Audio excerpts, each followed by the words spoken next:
Welcome to the Political Insider, your home of news behind the news. And before we kick off, please remember to subscribe to the channel. It helps us to grow, and that's what you want us to do. I want to talk about Shadrack Sibiya at the Madlanga Commission. You know, if this was a boxing match, his coach would have thrown in the towel. The guy is getting whacked. He's really got very few answers to the questions that are being thrown at him. Now, the big question was, who issued the instruction to close down the PKTT? Because the answer is now getting a little more complex than what we understand. And he's contradicted the instruction that he was given by Police Commissioner Fani Masemola, who by issuing his own instruction to shut down the political killings task team. Let me explain. We all know that Minister Senzo Mchunu has been suspended because he came to this potentially irrational decision to shut down the PKTT. Well, actually, he wrote such a bad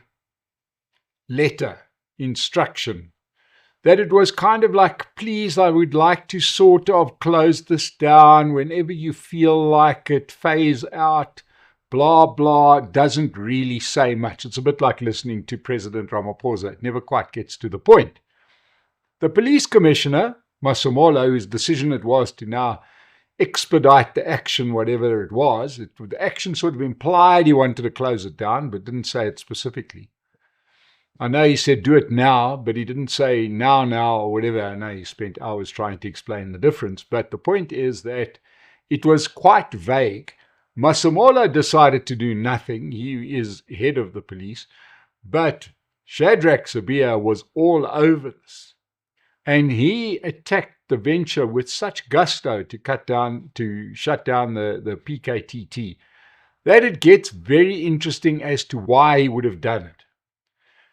Because it seems like a lot of Shadrack Sibiya's mates were in the process in the last home stretch of being arrested for some of the crimes. And we've seen them. We've seen Kat Matlala, Katiso Molefe. Nobody will touch Hangwani Maumela, the man who cannot be mentioned. So the timing is very curious, and his over-exuberant action is very curious. What else is very curious is just how much interest Shadrack Sibiya showed in the ongoing progress of the PKTT. These commissioners aren't buying this at all, and Shadrack Sibiya could be in a lot of trouble here because it seems like there is no other way to interpret his actions, but he was incentivized to do what he was doing. Now, if only you must understand about Shadrack Sibiya to sort of make the case worse, is this guy has been a completely unenthusiastic policeman for 37 years. He's never really arrested anyone. He's the opposite of a crime fighter. He's kind of like a crime allower. And to suddenly see him so energetic about doing anything is out of character. And eventually you can't help but to ask the question, why did he shut it down? Could this be payback for carrier bags full of something, carrier bags full of encouragement, or perhaps because of impalas on his game farm? All we know is that Sibiya is facing a grilling from the commissioners and the evidence leaders, and he's not going to walk away from this one. He's in a lot of trouble. We know that with State Capture 1.0, one of the big targets, there were the two major targets. One was Eskom, the other one was Transnet. Well, it seems like we haven't quite got over some of the state capture, and it's just morphed into State Capture 2.0. So it's emerged that PRASA, the rail agency, passenger rail agency of South Africa, has wasted more than 4.7 billion rand to overhaul very old trains. It is not a very clever economic decision. It just seems like a bad idea to overhaul these trains, which by all accounts are past their sell-by date. But what really got people into trouble here is that 970 million was paid to one particular company called YNF Engineering. Now, there's many accusations here, price gouging, some things that should have cost 2,600 Rand for a new seat, they charged 27,000 Rand. And there's even some evidence that PRASA employees were receiving bribes to allocate the work among the 7 contractors, with YNF getting 40% of the work, according to a report done by Weber Wenzel. Now, nothing screams we are not guilty more than the CEO threatening the journalists with lawsuits if they publish the Weber Wenzel report. And the CEO of YNF, Jade Oren, has done exactly that.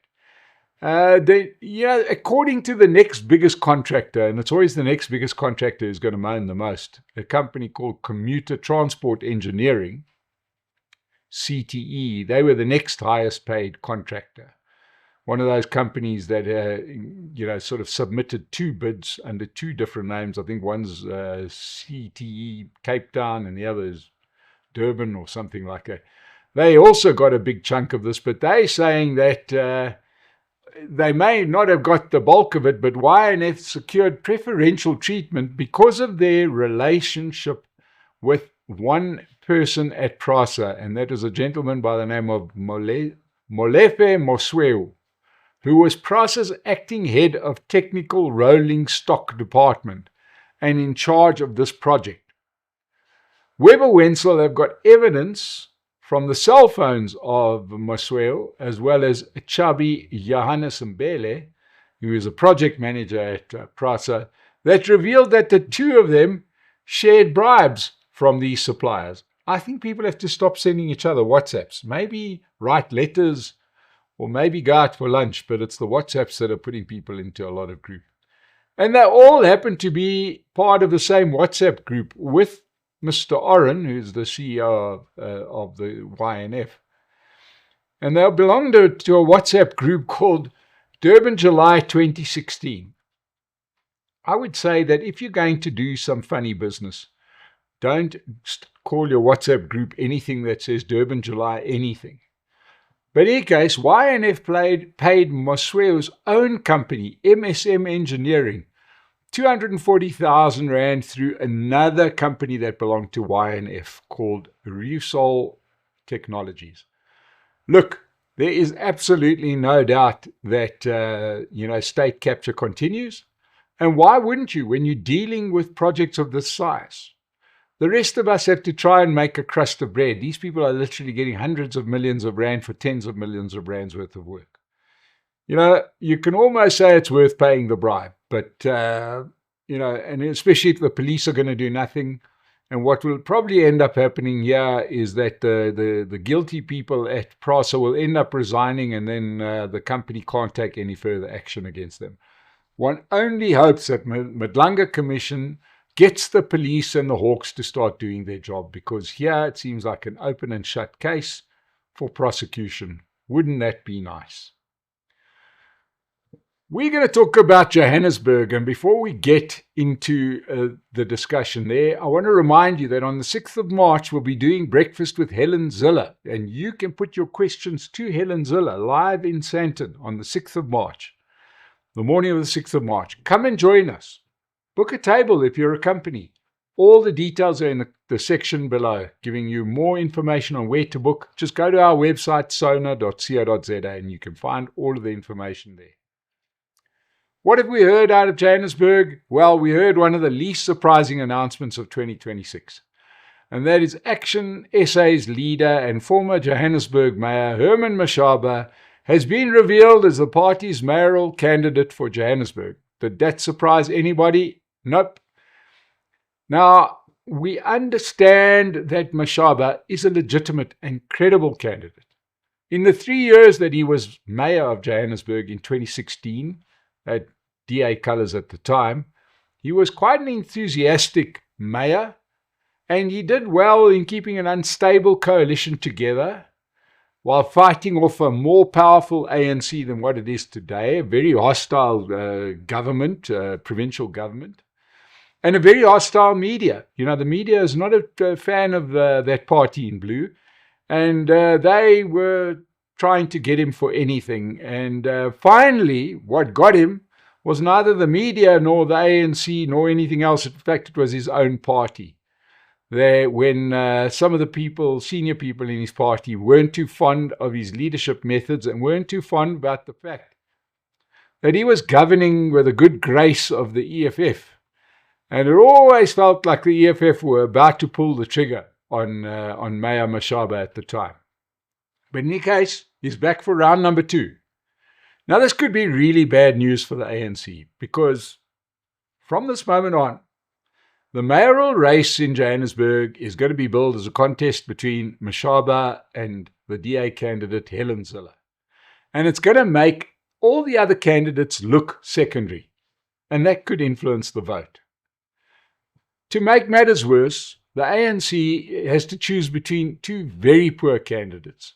Either the current mayor, Dada Marero, the only politician who ever did what he said. When he came to power, he said he was going to do nothing, have no expectation of him, and he has delivered. He looks like he's being held hostage. He doesn't look like he's enjoying himself at all, and he's not exactly, they're not going to write books about his leadership style. So Dada Marero is one candidate, but as woeful as he has been, there's certain people in the ANC who still want him to be their mayoral candidate. Most notably, Fikile Mbalula, the ANC Secretary General. But they had an election recently in Johannesburg, and the ANC Johannesburg region decided to elect Loyiso Masuka. Now, Ms. Masuka has got a case to answer, because together with her husband, Bandile, who used to be Gauteng MEC for Health, have still got a case to answer for some questionable contracts that they happened to get for COVID. Remember COVID, when the president promised us that no money would be stolen? So you either got do nothing Marero or Masuku, hold your nose, right?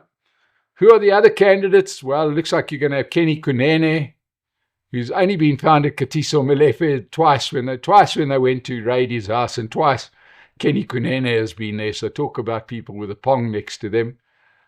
And they're going to have to face off against Helen Zille or Herman Mashaba. Helen Zille was being quick up the mark. She started to campaign at the end of last year already. And she's run quite a clever campaign aimed largely at social media, because she knows that the mainstream media in Gauteng are not going to give her a fair hearing. We saw the debacle when she went to 94.7, and Anele invented stuff, tried to discredit Helen Zille as much as possible.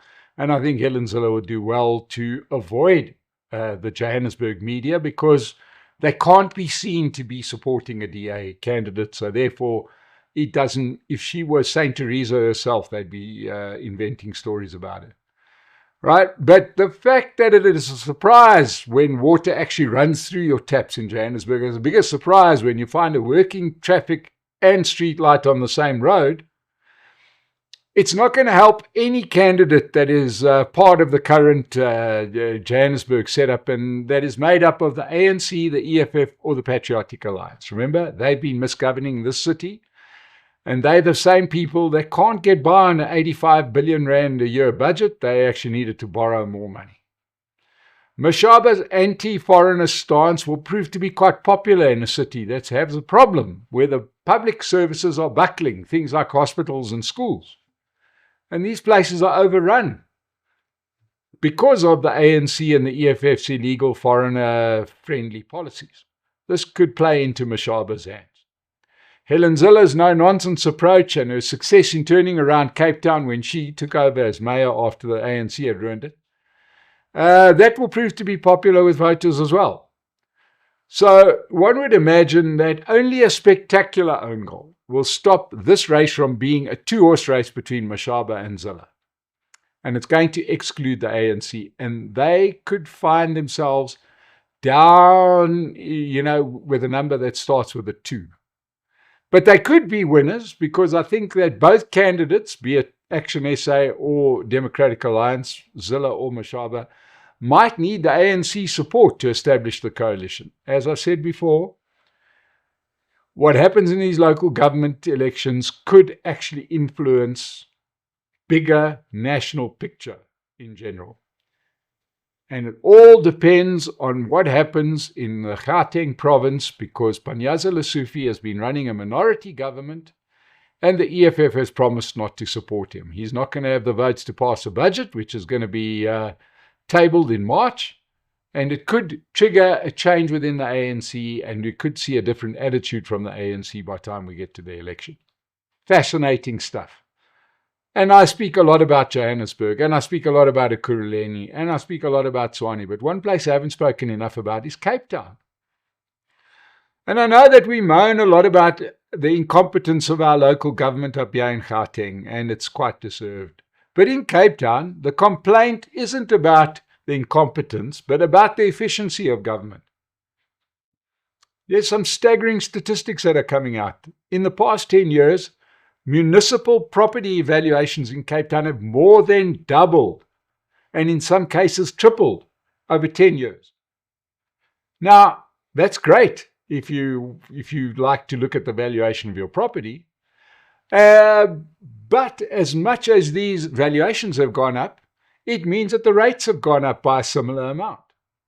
And even though Cape Town has been doing better, and the economy in Cape Town is certainly better than the one in Johannesburg, for example, salaries haven't kept pace, and the salaries haven't doubled or tripled in that time, but yet the rates bills have. And this is really angering voters, especially when you're the voter and you have to pay away all of this money in rates, and then the city crows that the money is going to areas where they don't pay rates.